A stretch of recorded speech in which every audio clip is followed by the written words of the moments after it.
Hello, everyone, and welcome back to the virtual Peterson Institute for International Economics for our event today in the Rebuilding the Global Economy series, Policy Recommendations for the Federal Reserve. My name is Adam Posen. I'm the Institute's president, and it's my privilege today to host an event as part of our series with three distinguished colleagues and friends, Stan Fischer, Anna Gelpern, and David Wilcox. I will give them proper, though insufficient, introductions in a moment, but first let me just say a word about the nature and purpose of the Rebuilding the Global Economy series at the Peterson Institute.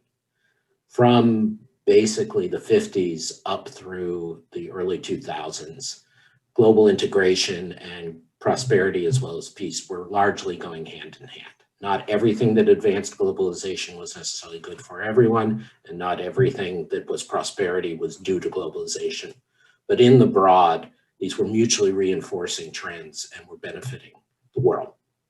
We have come to the conclusion, not blindingly obvious initially, but now blindingly so, that for the last 10 to 15 years, the divergence has occurred between the developments in globalization and developments in prosperity. And in fact, both have gone into reverse. This is intermittent. Globalization is not just measured by trade and stuff, and it's not just measured by tariffs. Globalization is a multidimensional process of exchange of ideas, of people, of capital, as well as trade in goods and services. And it's about attitudes. But in general, under the US-led regime of the post-war period, these were mutually reinforcing. It was a densely knit fabric, and those places that came in had a relatively even coverage in knitting in. As I've been saying for a while, globalization has instead corroded in recent years. It has become more uneven. There are holes in it. There are places where there are gaps. And the unevenness is felt particularly by smaller economies, less developed economies, particularly as the US and China both retreat from multilateralism and are more arbitrary, bilateral, and political in their actions. And so my colleagues and I, including distinguished members of our board and all our fellows, have taken on this project of rebuilding the global economy to come up with action-oriented, real things that can be done, that do not accept the status quo, but are within the envelope of what is practical and achievable. That is the sweet spot we are trying to hit. And I am proud that all of our work so far has already achieved some resonance. This is an ongoing series, which we are running through the end of the year. And then there will be next steps. In this series, we've already had Evan Greenberg, Chad Bown, and others speaking about memos to the US Commerce Department and the US Trade Representative, Larry Summers and Maury Obstfeld speaking about memos to the next US Treasury Secretary and Undersecretary for International Affairs. We've had memos to the US Congress, relevant committees, and we have upcoming future events going beyond the US to the European Union, to the major international institutions like the IMF, the World Bank, and we already had a terrific event on the WTO with Annabelle Gonzalez, Chad Bown, Brad Jensen, and the all but WTO Director General-elect Ngozi. So this is a major effort on our part, and I'm grateful to all our colleagues, but more so to the team that at the Peterson Institute helps get this out in accessible fashion, and all of you who engage with us. And I just want to be clear, this is all on the record, our publications, our meetings, our discussions, and we look forward to engaging further. When we emphasize memos to the US officials, European and international organizations, it's not because the people of the rest of the world should not have the voice. It is the exact opposite. We only speak directly to those governments and organizations where we have our own personal experience and standing. Starting in the new year, we will have a succession of follow-on events and follow-up publications to engage with a broader spectrum of stakeholders, a broader spectrum of nations and institutions to advance this agenda for rebuilding the global economy. But in that respect, we are very fortunate to have on our board and in our staff, among my colleagues, people genuinely experienced in leadership roles with the Federal Reserve and related issues in monetary and financial policy. And that's what we're going to focus on today. And so in that regard, I'm honored to first introduce Stanley Fischer. Stan Fischer, I've described previously as the Platonic ideal of the central banker. Stan was, of course, one of the leading macroeconomists in the world, teaching at MIT from 1977 to 1999. All of us were influenced by him and his teaching, in some cases directly, individually, but all of us felt it. He then went on to serve as the first deputy managing director of the IMF from 1994 to 2001 after previous service at the World Bank. And he, of course, was distinguished in that role, particularly in the transition, as well as the transition from post-communist Europe, as well as the Asian financial crisis of 97, 98. He then went on to serve at Citigroup as vice chair, and then returned to public service as governor of the Bank of Israel from 2005 to 2013. He then, in a perhaps unique experience, moved from being governor of the Bank of Israel to serve as vice chairman of the Federal Reserve Board of Governors from 2014 to 2017. He has been a senior advisor to BlackRock since January 2019. And most importantly for us, after all that, he is an active member of the executive committee of the Institute's board of directors. After Stan, who is addressing his remarks to the Fed in general and to the chair of the Federal Reserve Board, we will turn to Anna Gelpern. Anna is a non-resident senior fellow at the Peterson Institute and is also professor of law and Agnes N. Williams research professor at Georgetown University. Anna is distinguished for her ability to bring together law and macroeconomics. She, in fact, has started a research theme and project across many people and many disciplines in that pursuit.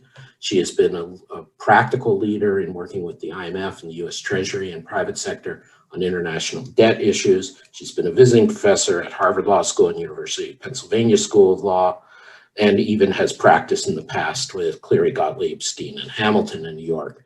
We've been fortunate to have Anna as an ongoing member of the Peterson Institute community for the last nearly decade, and I am thrilled. Finally, we turn to one of our most distinguished longstanding public servants now with the Peterson Institute as a senior fellow, David Wilcox. He's been with us for a little over a year, since summer of 2019. His current research focuses on the US macroeconomy, monetary and fiscal policy. His work with co-authors in terms of the stimulus package that was just passed 6 months ago, its distribution both in the sense of how you got it out and distribution in the sense of who received what and how the crisis has been felt, has been very influential. He is also, in that spirit, very committed to the issues of diversity and inclusion in the economics profession, serving on the AEA Blue Ribbon Committee on this topic. Prior to joining the Institute, he served on the staff of the Federal Reserve Board for many years, including as director of the Division of Research and Statistics from 2011 to 2018. He had previously taken leave from the Fed at times to be a senior economist at the Council of Economic Advisors and as Assistant Secretary for Economic Policy at the Treasury Department from 1997 to 2001.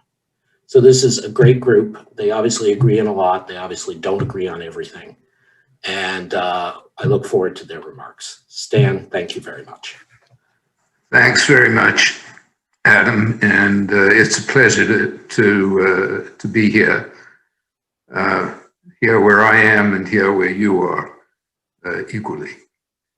The Fed's most recent crisis attack began on March the 3rd, when it announced the first set of measures it would implement to deal with the coronavirus attacks that were taking place first in China and somewhat later in most of the world. The coronavirus plague began in late 2019, apparently in the city of Wuhan, China. This fact led President Trump to call the coronavirus attack the Chinese plague. The city of Wuhan must have put very tough measures in place to deal with the coronavirus attack, for China has not reported a major problem with the coronavirus in other cities. Or maybe it has something to do with how things are reported in China. Well, how did the Fed plan its campaign to deal with the situation?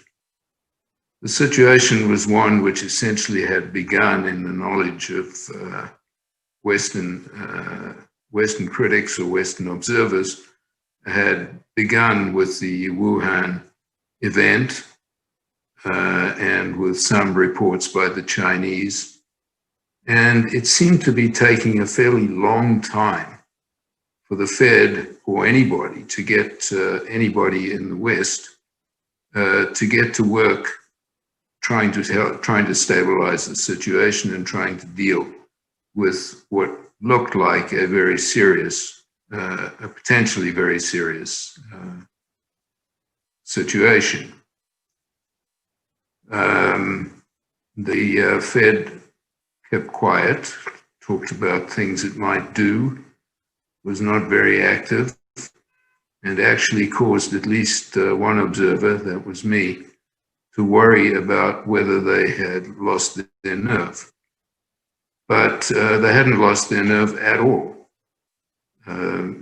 When they announced their measures on the 3rd of March this year, they were very powerful. I suspect the most powerful of any measures that have been put in place as an attempt to deal with a difficult situation.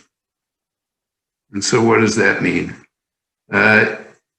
The big thing that the Fed could do was to ease credit, and it eased credit significantly. There's a long list of things which the Fed did. It reduced the federal funds rate from 1.5% to a range of 0 to 0.25%. It bought massive amounts of securities. On March the 15th, it said it would buy at least $500 billion in treasury securities and $200 billion in government guaranteed mortgage-backed securities, quote, in the coming months.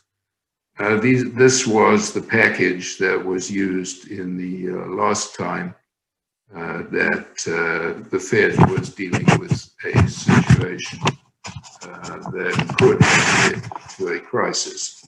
On March 28th, it made its purchases open-ended, saying it would buy securities in amounts needed to support smooth functioning and effective transmission of monetary policy to broader financial conditions, i.e., it switched from giving numbers to giving goals. And it made it clear thereby that it was looking at the goals and willing to do almost anything to get where it wanted to go. Third thing, set up a primary dealer credit facility. There is a long list of acronyms which you need to learn if you're going to talk about this very often. And this was the PDCF, Primary Dealer Credit Facility. And it would offer low interest rate loans, which were 25 basis points, up to 90 days to primary dealers. It relaunched its money market mutual fund liquidity facility. It undertook repo opportunities, repo operations, sorry. Before the coronavirus hit the market, the Fed was offering $100 billion in overnight repo and $20 billion in 2-week repo. Now it is offering $1 trillion in daily overnight repos and $500 billion in 1-month repos and another $500 billion in 3-month repos.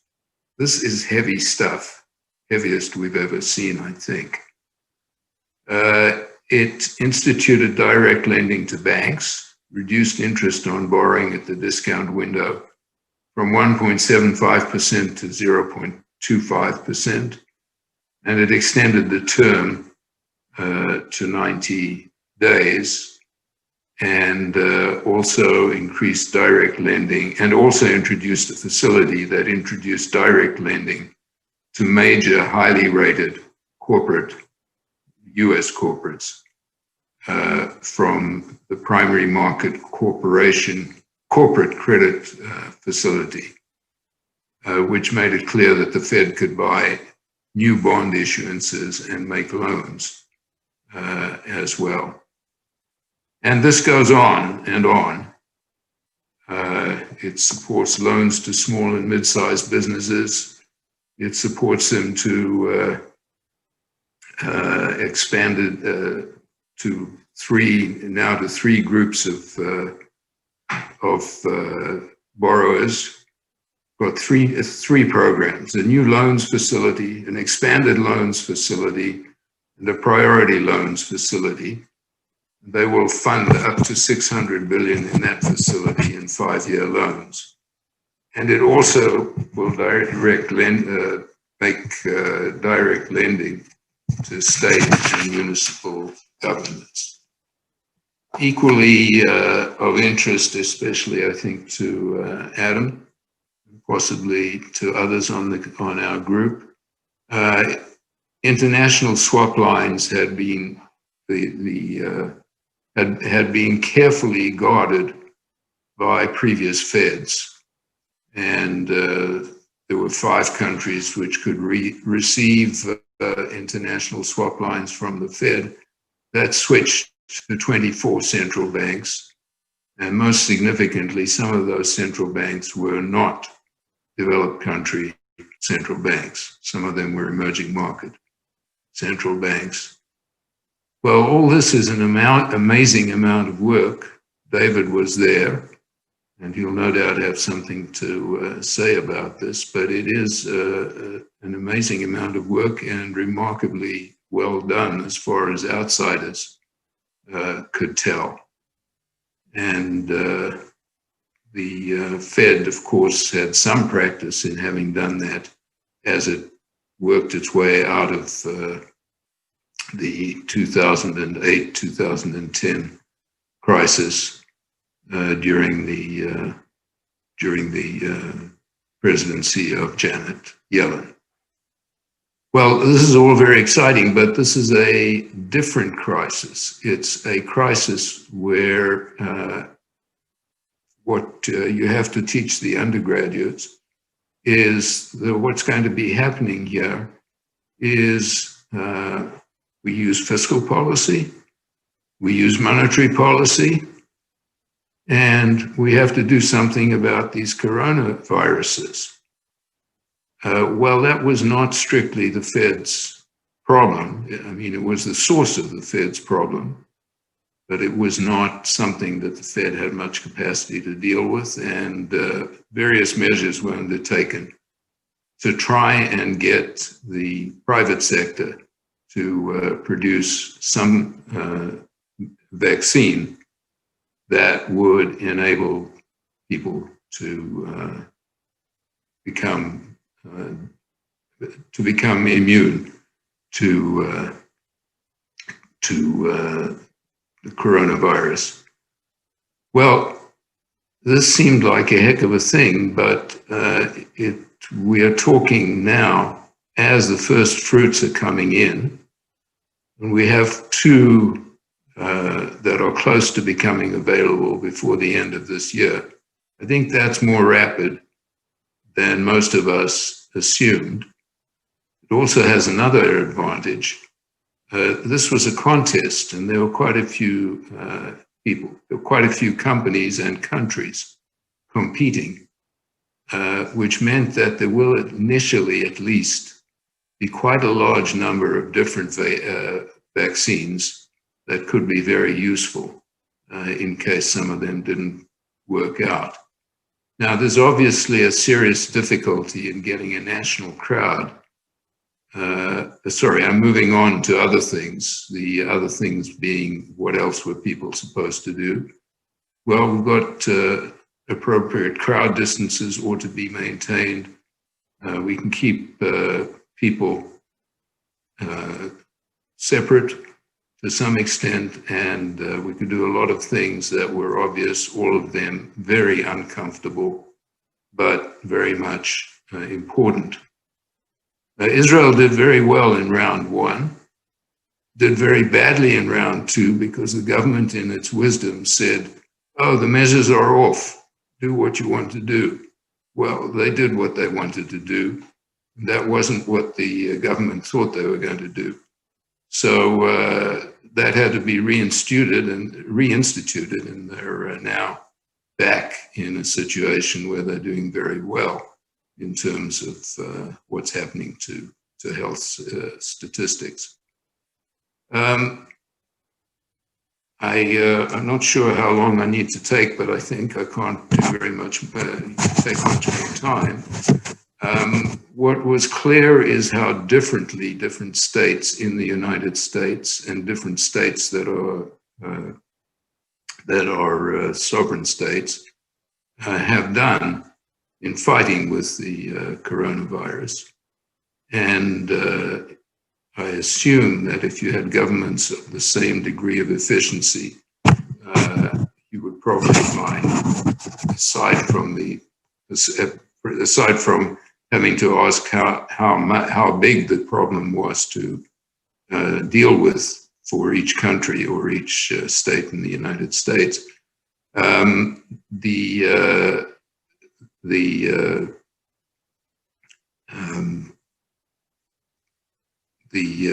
differences among the states are very interesting and very complicated to deal with. In Israel, just to tell you one story, the ultra-Orthodox are in essence a group who obey what what their rabbis tell them to do. The rabbis tell the politicians, if you don't do what we ask you to do, you will have 0 votes from our community, which is 20% of the country's voters. You'll have 0 votes from our group, and we will all switch to other groups whose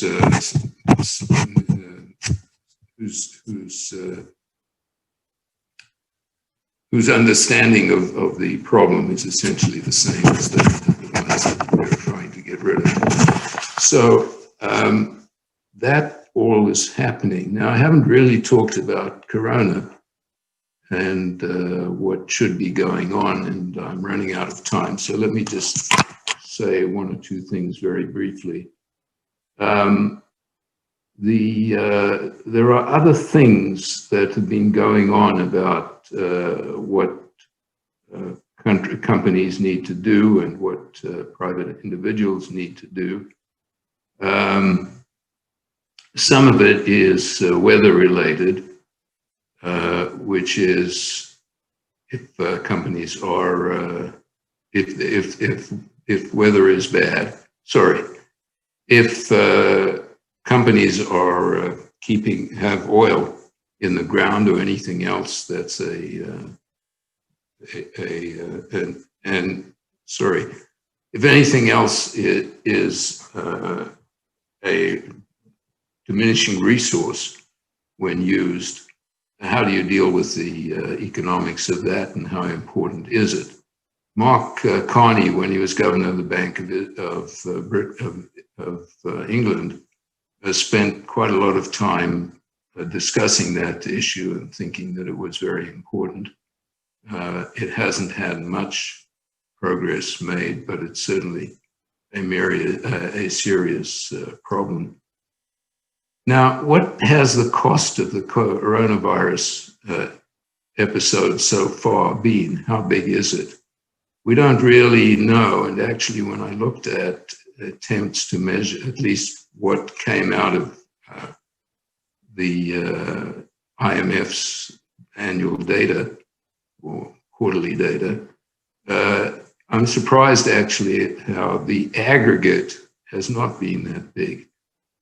Now, that's a terrible thing to say because it looks like it's hell, and it certainly costs more in terms of lives than anything else that we've known about in modern times. But what happened, if you look at the data, is that it became very, very, very negatively related from quarter to quarter. And the main dynamics has been that in the second quarter of this year, output went down by about 33%, something like that. And in the third quarter of this year, output went up by a little under 30%.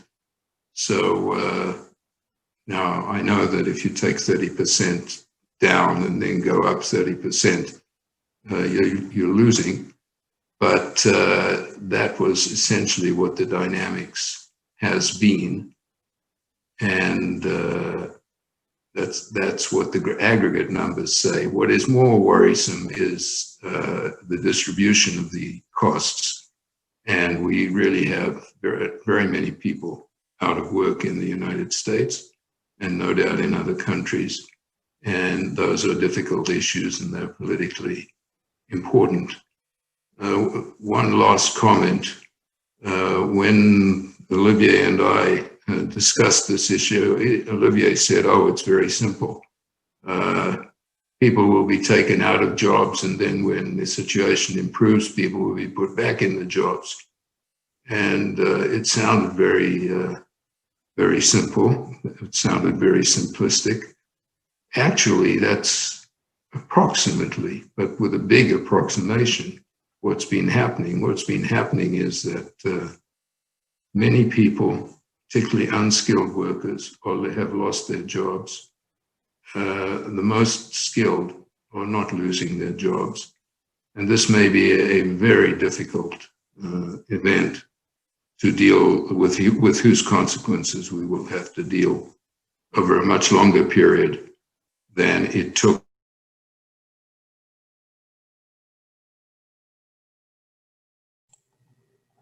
Stan, you seem to have frozen, I regret to say, although... To get output roughly by then. I'm done, and thank you very much for listening to me. Thank you so much, Stan, for your contributions and for your cross-national perspective as well. Anna, you have taken on the task of advising the Vice Chair for Financial Supervision and Banking at the Fed. Obviously, it's a little less directly COVID related, but is an ongoing issue. Could you please share with us your views? So thank you very much, Adam, and thank you to my colleagues. It's an honor to be included in this terrific panel. So the Vice Chair for Supervision is in a unique place at a very interesting time. And of course, the position was created about a decade ago under Dodd-Frank, and it's really the most senior official in the US government, when you think about it, to focus entirely on, who has the luxury of focusing entirely on financial stability at a time when financial stability is at risk from many different angles. And the pandemic, of course, is one shock, one real life stress test, and public health and environmental shocks are not going away even after the, if all goes well with the vaccine development. So this is something that is going to keep testing us. It also is an important time because of the pressures from inequality and social strife and racial justice, as well as I've already mentioned climate. And then of course, we're 10 years on from the last big global financial crisis, one that originated inside the financial system. And this is a time when we're looking back and are actually able to assess some of the reforms that were put in place both domestically and internationally after that crisis. And then, to make things even more interesting, just as the pandemic was advancing, we're starting to implement in the United States a very broad-ranging program of regulatory relief that had not been fully implemented, of course, at the time the pandemic began. So we're sort of at a very, very sensitive moment, I think, and not just because of the pandemic. I want to focus on three things: banks, mostly, non-bank financial intermediation, and then the structure of supervision. I think those three big areas are probably worth focusing on in the next year or so. The story about banks is optimistic. There's wide-ranging consensus that banks have done well at the start of the pandemic, at least. They did not require large-scale rescues, unlike short-term funding markets, and that is to the good. Now, the tricky part is that this certainly validates all of the, or seems to validate the post-crisis reforms and the fortification of capital and liquidity buffers. But we are just, again, at the moment, we're following legislation in 2018 and a whole bunch of rulemaking. We are removing many of these capital and liquidity requirements, relaxing Volcker rule restrictions and others on banks up to the very largest. So, if you're below 700 billion in assets, there has been a relaxation of requirements going forward, including on certainly banks, with $250 billion in assets, and then under 100. Quite a lot of the extra measures are gone. Add to that some of the, sensible and customary forbearance in response to a shock, and it's awfully hard to tell what the state of the banks would be going forward after the shock, if in fact all of the regulatory relief measures continued apace. I think the crisis experience is a warning shot, frankly. I think that we need to stop and reconsider the direction of reform. I think that it's a good time to pause and assess, including quantitatively, what the bank's capital and liquidity position would be under various regulatory relief scenarios. In particular, a lot of the relief has been put forward in the name of relaxing administrative burdens, compliance burdens on smaller banks, community banks. But of course, the banks affected include very large regionals. And a lot of the smaller banks are more vulnerable to the kinds of events we've seen. They're less diversified. So I would say it's time to hit the pause button. The tricky thing, of course, is that you don't want to create the appearance of whiplash, right? There's regulation and then deregulation and on we go. So I think we have to be very careful, very fact-based, and I'll return to this point, transparent for the sake of the legitimacy of the regulation and supervision process itself. And I'm happy to come back to some more details of this, but certainly a focus on capital, liquidity and stress testing regime, I think is justified. The second point I wanted to highlight is the perennial problem of that thing formerly known as shadow banking.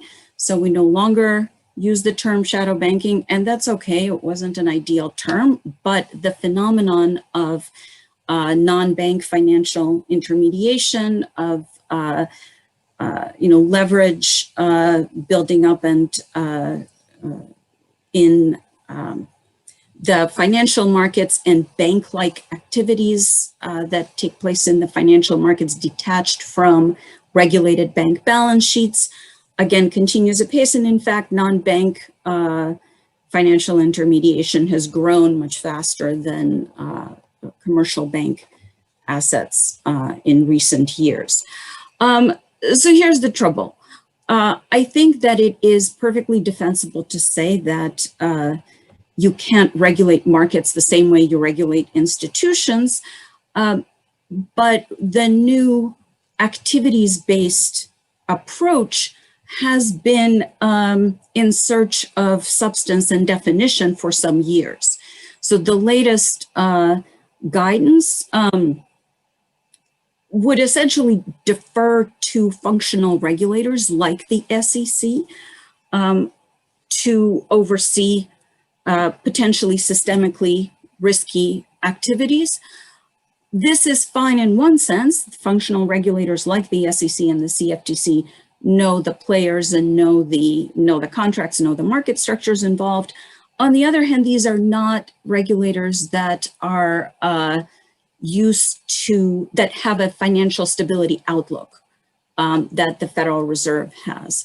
So setting up the regime to say that we're going to focus and we're going to regulate activities and only as a last resort would we designate institutions for enhanced supervision is a bit of a puzzling approach. It's a little bit like saying, you know, we have traffic lights, let's not license drivers.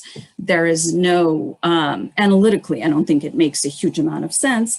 I think that the Federal Reserve, again, as an institution that has the broadest purview and that is capable of focusing on and has both the culture and the information to focus on financial stability, should certainly continue to both monitor and help coordinate in this sphere, which brings me to my final point, and that is the structure of supervision. The Dodd-Frank Act, of course, established the Financial Stability Oversight Council chaired by the Treasury Secretary, and that is all to the good, as well as the Office of Financial Research that is meant to support the Financial Stability Oversight Council in its task. The trouble is that in recent years, FSOC has been adrift, and the OFR, the Office of Financial Research, has been it has not been terribly effective. It's been losing resources and staff, and that creates a gap at a very tricky time, which is the point I had started with. Really, the only other institution that can fill the research gap and that has the system-wide perspective is the Federal Reserve. If it were up to me, I would probably prefer a more muscular, effective FSOC. Partly because of the political accountability that comes from having the Secretary of the Treasury as chair. Having if that's not in the cards, then I do think that there's at least a case for having the Fed take over the financial stability research function, if not the broader coordination mandate. That is especially important again now, in part because there are a number of challenges coming up that require coordination. I've already mentioned the problem of the challenge of non-bank financial intermediation that spans multiple regulatory provinces. But there is also, as a result in part of the recent regulatory relief measures, a lot more of the oversight activity has moved into supervision, which is confidential, it's behind closed doors, it's not as transparent, and therefore I think there's a concern about, and there's bound to be more of a challenge to the Federal Reserve and other regulators' legitimacy in this sphere. And the Federal Reserve here is especially exposed because it's seen publicly, I think, as sort of the bailout engine, fairly or not. And therefore, I think there is an imperative to have U.S. oversight of the financial system be more transparent, more accountable, and more coordinated, especially given that we have the most complex the structure of supervision in the world. Again, at a time when there are a lot of questions about U.S. capacity and willingness to abide by international norms, certainly not just in the financial sphere, we may not be in a position that we were in some time ago to secure international norms that essentially correspond to what we would do in the United States on our own. So that means that we may need to give a lot more attention to the perception of the United States as abiding by be it Basel or FSB norms and rules. I mean, we certainly have a very elaborate international apparatus, and the Fed again has the advantage of being plugged in and being a central player in that.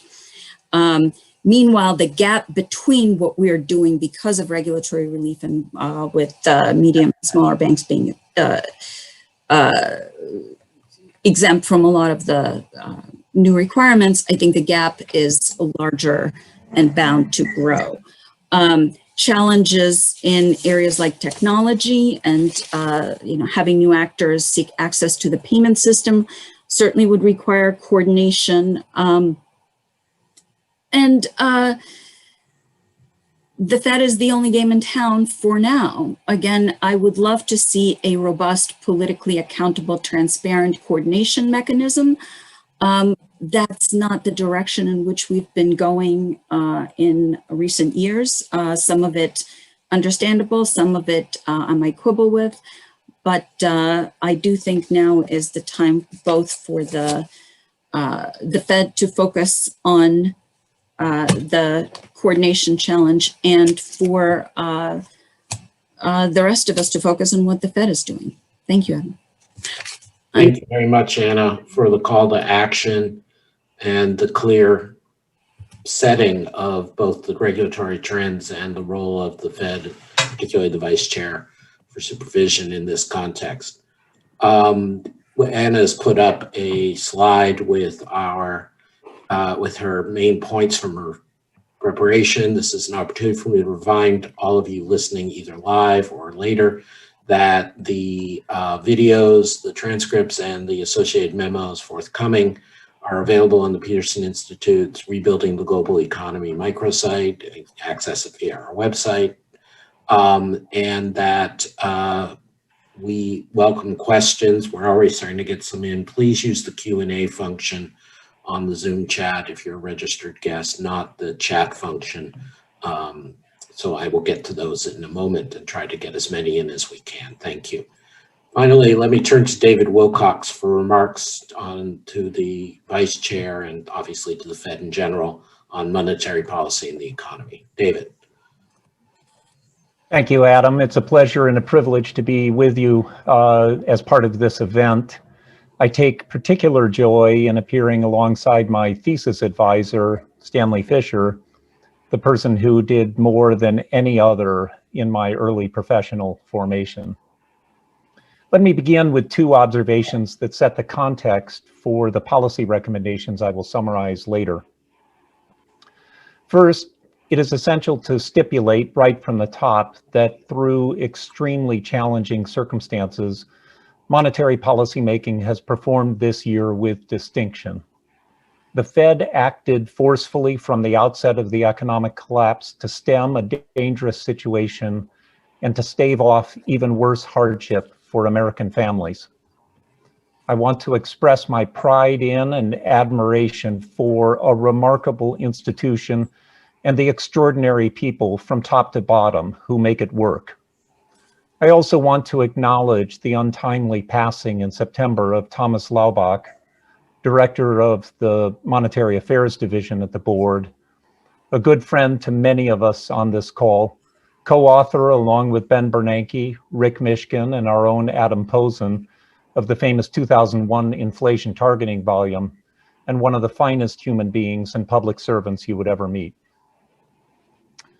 Second, the Fed is an independent agency, a status that sets it apart from many of the other agencies being considered as part of this rebuilding series.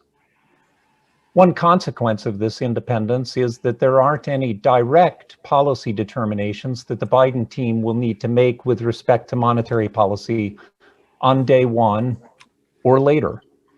They do, however, need to be ready for the fact that they will probably have at least one nomination to make to the Board of Governors, even from the dawn of the new administration, and possibly several over the first year or so. Another important decision for the incoming team will need to make, and it will be important for them to know their collective mind about this issue from the outset, is what their disposition will be with respect to commenting on the monetary policy decisions of the Federal Reserve. The Clinton, Bush, and Obama teams largely took a hands-off approach. The Trump administration busted that norm. The Biden team will need to figure out where it wants to be on that spectrum. I don't feel as doctrinaire on this issue as some, but I do think it will be important for the Biden team to make this determination intentionally and not by trial and error. Let me now turn briefly to the issues that some of the issues that I highlighted in my memo. First, the economic context in which the FOMC currently operates. In the near term, the committee confronts an economy that has rebounded only partially from an historically sharp collapse. As of October, employment remained 10 million below its February level, a larger jobs deficit than prevailed at the worst of the Great Recession a dozen years ago. The consequence of the economic downturn have fallen most heavily on women, people of color, and the lower rungs of the income ladder. The need is urgent to do everything possible to promote a complete and rapid recovery. Over the longer term, the committee confronts an environment that has become more hostile to reliance on the traditional tool for fighting recessions, namely cutting the federal funds rate. The underlying cause of the problem here is the global decline over the past several decades in the neutral structure of interest rates. The consequence is that the Fed has less recession-fighting capacity than it did 2 and 3 decades ago. Against that backdrop, I recommended in my memo to the Vice Chair and colleagues that they take several specific actions, including the following 4. First, the committee should build on its recent work to fortify its forward guidance with respect to the funds rate by announcing a similar set of thresholds the committee expects will have to be met before it will stop the current round of asset purchases. The current language only states that the committee expects to continue purchasing treasuries and MBS at least at the current pace over coming months. This guidance could be strengthened to say that the committee expects purchases will continue until the same employment and inflation conditions have been met as were specified with respect to the funds rate. Action along these lines could help drive longer-term interest rates even lower and therefore incrementally contribute to a faster recovery. The second recommendation pertains to the inflation objective. For now, job one on the inflation front needs to be the attainment of the existing 2% objective and the modest overshoot that the committee has indicated it wants to achieve. But the economic circumstances have changed since the inflation target was pegged at 2% back in 2012, with even more evidence having accumulated regarding the decline in neutral interest rates. Whatever the optimal inflation target was in 2012, it almost surely is higher now. So over the longer term, I suggest that the committee consider raising the inflation target modestly to something like 3%.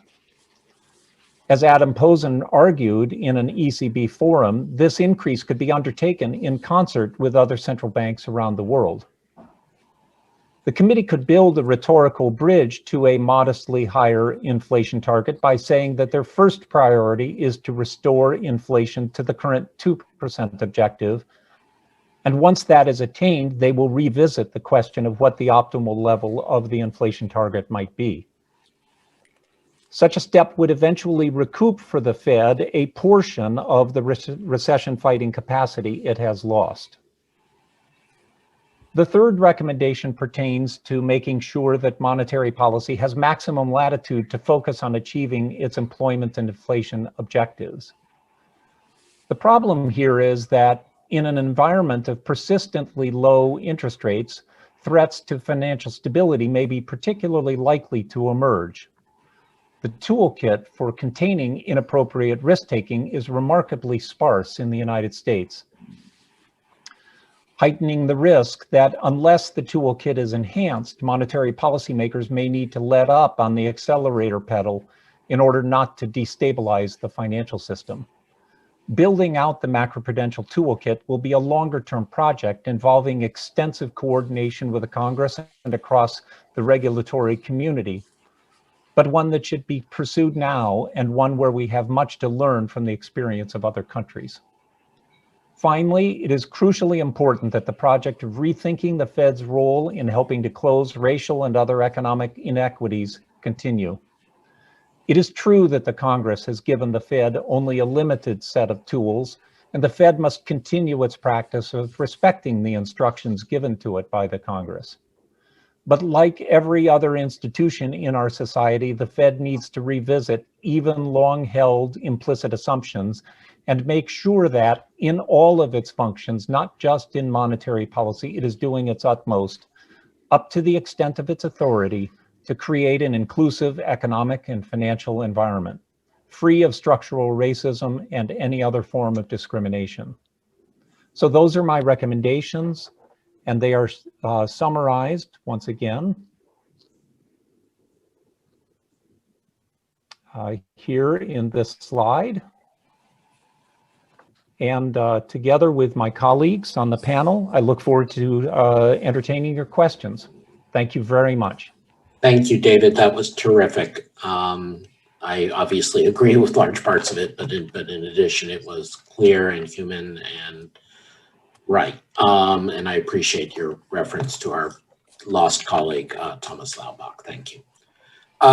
We are short on time and people are stayed on, so I wish to move to questions as quickly as possible to get as many in as possible. So in particular, I would like to ask about the issue of moral hazard and zombification, which cuts across all three of your remarks, including Stan on his exchange with Olivier about what businesses you keep open under COVID, Anna with, of course, the lending supervision from non-banks, and David from how loose you turn the taps.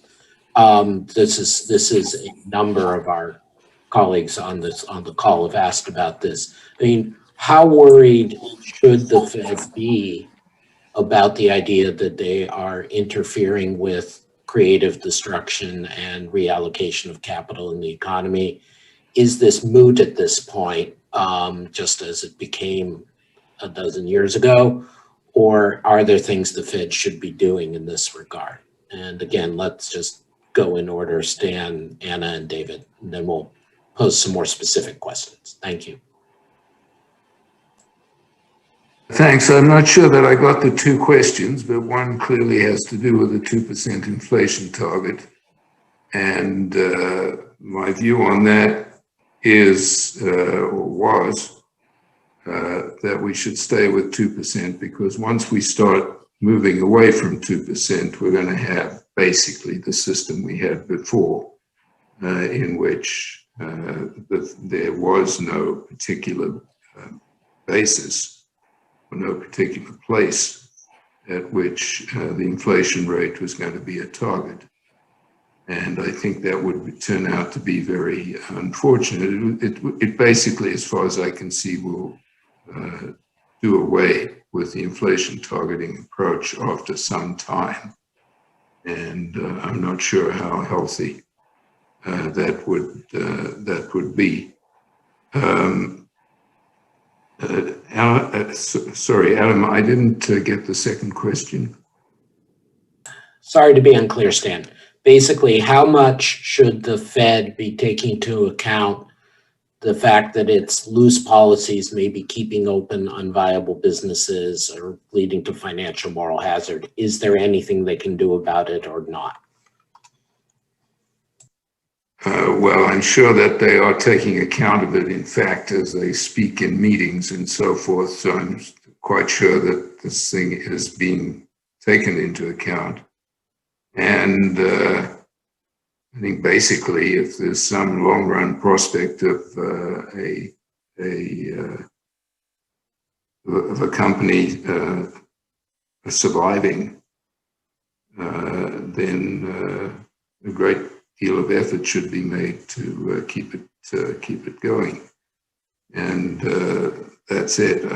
The other problem is either we do something about how much we're paying to people who are unemployed, particularly if they've been unemployed for a long time, we will find ourselves with much bigger rates of inflation, rates of unemployment, which will create a lot more unhappiness and serious unhappiness than we've had recently, even in the most recent crisis that is still going on. So there we are. Thank you, Stan. Anna, from the financial stability perspective? Yeah. So very briefly, Adam, I guess the thing that I am not terribly worried about this instance of both loose policy and regulatory forbearance than I am about the big idea, right? So if in this particular moment, it is not the fault of the small mainstream street businesses that nobody can go eat out, right? So this is not kind of your moral hazard poster moment for that set of firms. But for regulators, I think this is a much bigger question, because if in fact we're going to have these kinds of shocks that do not come from inside the financial system and that are not as easily predictable, right? Then we may be stuck in, 6 months out of each year, we may be forbearing, this time because of a pandemic, the next time because of a hurricane, right? So I think that I think this is a tough challenge for supervision, and I think we need kind of bigger picture thinking about that. I'm not as worried about the monetary policy in that respect, but I think that regulatory forbearance, we tend to deal with regulatory forbearance as a once in a lifetime event, but when once in a lifetime events happen every couple of years, we need more of a strategy, and I think that's something that requires a whole lot more thinking, unless we just want to be left with Amazon and nothing else, right? So that's also not a world we want to live in.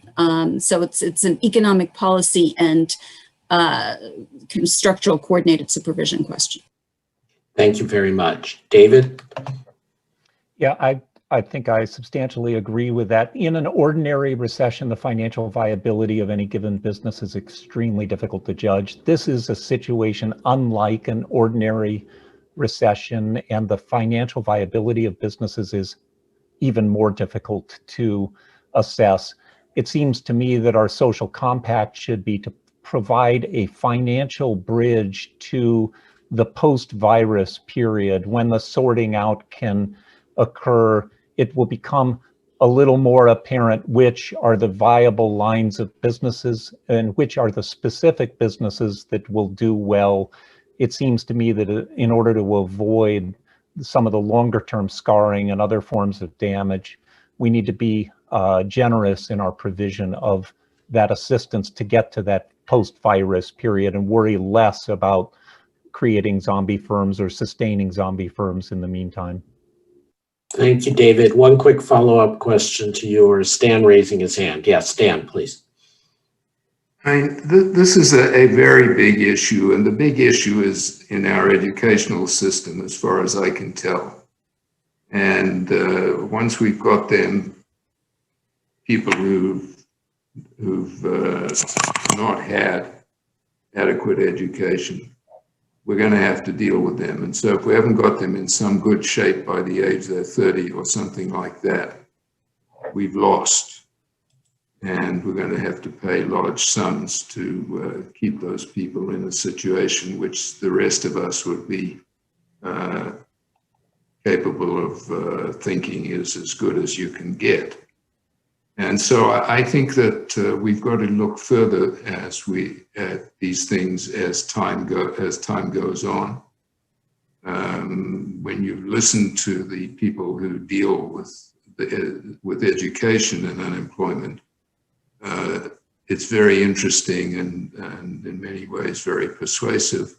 And Eric Hanushek at Rochester, I don't know where he is now, whenever I listened to him, I thought I was hearing sense. I think we've really got to go further away from the things we're willing to deal with to things which somebody else may have to deal with, but somebody has to deal with those issues. And we have lousy educational systems in much of the country. And those are a source of a great deal of difficulty. Thank you, Stan. Thank you, David. Anna had to leap off to teach her class, and we're grateful to Anna for making time despite that, and Stan making time across time zones and technicalities from Tel Aviv to be with us. And we're grateful to David for just being David. So thanks to everyone who joined us for this event in the Rebuilding the Global Economy series. We will not be having any further events this week due to the US Thanksgiving holiday, but we will be rolling out some important new policy briefs and memos in the following week on December 1st, gathering our advice to the economic officials in the US State Department, and on December 2nd with Kristen Forbes, Peter Orzag, Joe Gagnon, and Jose de Gregorio offering our advice to the IMF. Again, thanks to Stan Fischer, Anna Gelpern, and David Wilcox. This meeting is